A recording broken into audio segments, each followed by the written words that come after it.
Stop scrambling to send messages at the right time and let Zapier do the heavy lifting for you.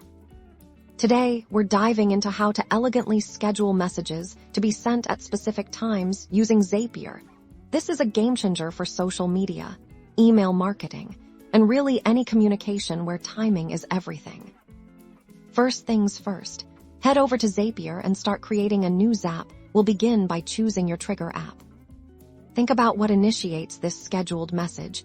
It could be something as simple as a new entry in a Google Sheet, or even just a manual trigger if you want to send a message on demand at a specific time you set within Zapier itself. Now for the magic ingredient, the delay step. Search for and select the delay app. This is what allows us to pause your Zap and send messages later.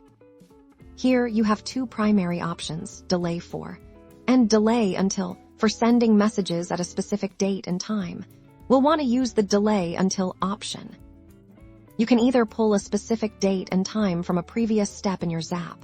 For example, if you have a due date set in a spreadsheet, or you can manually input the exact date and time you want your message to be sent. Be sure to select the correct time zone. Once you've configured your delay, it's time to set up the action that will send your message. This could be sending a message on Slack, composing an email with an email service, or posting to a social media platform. Choose your desired app and the specific action.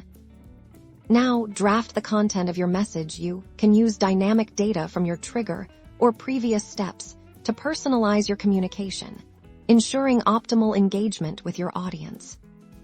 And that's it.